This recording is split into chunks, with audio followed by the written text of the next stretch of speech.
السلام علیکم، welcome to my channel good health good life. I hope آپ سب خیریت سے ہوں گے۔ آج ہم بات کریں گے پتے کی پتھری کے بارے میں۔ پتا، جسے انگلش میں گال بلیڈر کہتے ہیں۔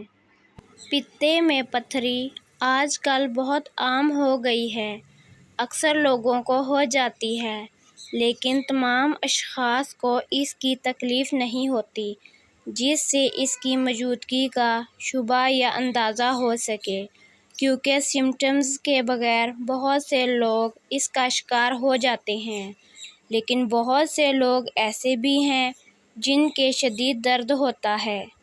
پتے کا کام صفرا کا جمع کرنا ہوتا ہے، جو چکنائی وغیرہ کے ہضم ہونے میں مدد کرتا ہے۔ صفرا جگر سے پتے میں جا کر جمع ہو جاتا ہے۔ صفرا میں 79% پانی، 1 سے 2% نمکیات اور 1% پگمنٹ اور باقی چربی ہوتی ہے۔ جسم میں داخل ہونے کے بعد چکنائیوں اور خاص طور پر حیوانی ذریعے سے حاصل ہونے والی چیزوں میں کولیسٹرول زیادہ پایا جاتا ہے، جو کہ پانی میں حل نہیں ہوتا، لیکن صفرا میں شامل ہو جاتا ہے۔ جگر جب صفرا بناتا ہے تو اس میں کولیسٹرول کا ایک حصہ بھی موجود ہوتا ہے، جو مرکب کی شکل میں پتے میں ذخیرہ ہو جاتا ہے، لیکن پتے کی بعض بیماریوں میں ایک صفرا کی پیدائش کا عمل غلط ہو جاتا ہے۔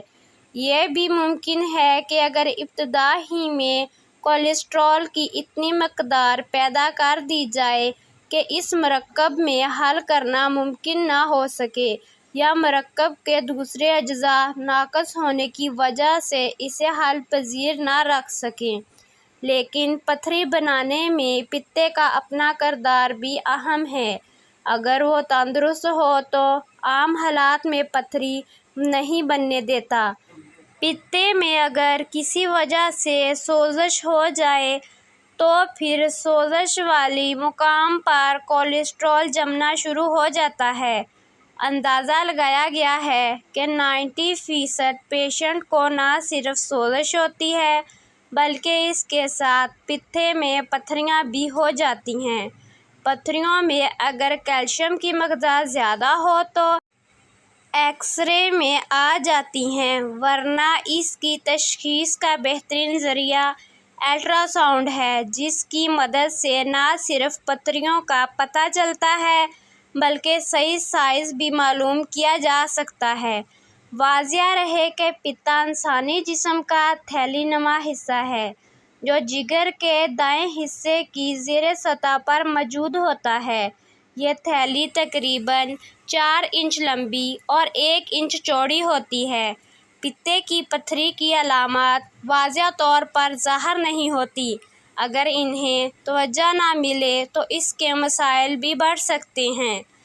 ہاضمے کا نظام متاثر ہو جاتا ہے، اور اگر بہت زیادہ عرصے تک تکلیف کا باعث بنی رہیں اور علاج نہ ہو تو کینسر بن جاتا ہے۔ پتے کی پتھری کی چند بنیادی سمپٹمز یہ ہیں۔ پسلیوں کے نیچے جائیں جانب شدید درد ہوتا ہے۔ یہ پتے کے مرض کی علامت ہے۔ یہ کبھی ہلکا اور کبھی شدید شکل اختیار کر سکتا ہے۔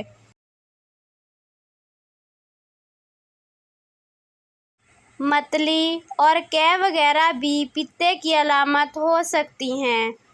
پتے کی بیماری میں نظام ہضم ٹھیک طرح سے کام نہیں کرتا، جس کے باعث کچھ کھانے سے متلی محسوس ہوتی ہے۔ بخار کا آنا اور بلڈ پریشر لو ہو جانا، جو پتے کی خرابی کی طرف اشارہ کرتا ہے۔ بخار پتے کے انفیکشن کی علامت ہو سکتا ہے۔ یرقان پتے کی پتھری اور بیماریوں کو ظاہر کرتا ہے۔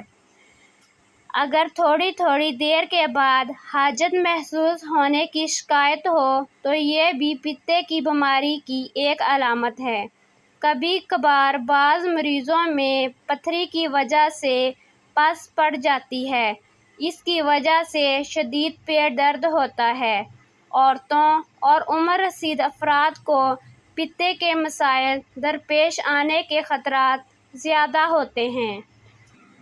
اور دیگر سمپٹمز یہ ہیں: بد ہضمی، گیسٹرک کی پرابلم، کھانے کے بعد پیٹ کا پھول جانا، قبض، سر چکرانا، خون کی کمی، ایکنی، پھوڑے پھنسیاں نکل آنا شامل ہیں۔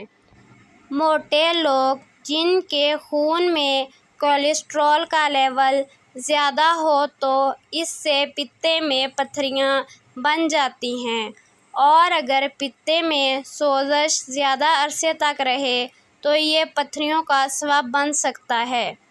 ڈائبٹیز بھی پتے کے مرض کا خاص طور پر پتے میں پتھری بن جانے کی وجہ سے ہو سکتی ہے۔ جو لوگ زیادہ ڈائٹنگ کر کے جلدی وزن کم کر لیتے ہیں ان کے جگر میں کولیسٹرول پیدا ہونے لگتا ہے جس سے پتے کے مسائل ہو سکتے ہیں۔ بھوکا رہنے سے بھی پتے کی کارکردگی متاثر ہو سکتی ہے۔ پتے کی پتھری زیادہ بڑی ہو جائے تو آنت کا منہ بند کر سکتی ہے۔ ایسا کم ہی ہوتا ہے، اگر ہو جائے تو جان لیوا ہو سکتا ہے، اور اگر پتا پھٹ جائے اور پتہ نہ چلے تو پیٹ میں بڑے پیمانے پر انفیکشن پھیل سکتا ہے۔ اس کے خطرات 45 ایئر سے زیادہ عمر کے افراد میں زیادہ پایا جاتا ہے۔ پتے کا کینسر بہت کم دیکھنے میں آیا ہے۔ اگر جلدی علاج نہ کروایا جائے تو کینسر بن سکتا ہے۔ پتے کے مریضوں کی غذا کا خاص خیال رکھنا چاہیے۔ موٹے لوگ جن کے خون میں کولیسٹرول لیول زیادہ ہو اس سے ان کے پتے میں پتھریاں بنتی ہیں۔ لہٰذا چربی اور کولیسٹرول بڑھانے والی غذائیں مثلاً انڈا، مکھن، گوشت، پالک، ٹماٹر کے بیج اور چاول کم کھائیں۔ اپنا وزن کم کریں، چربی کم ہو جائے گی تو بار بار ہونے والی درد کم ہو جائے گی۔ زیتون کا تیل پتھری میں بہت مفید ہوتا ہے۔ چقندر، کھیرا، گاجر تینوں چیزوں کا جوس پینے سے بھی پتا صاف ہو جاتا ہے۔ انار کا جوس بھی بہت فائدہ مند ہوتا ہے۔ انجیر کا استعمال بھی کرنا چاہیے۔ مولی بھی فائدہ مند ہے۔ ناشپاتی بھی پتے کی تمام بیماریوں میں بہت مفید ہے۔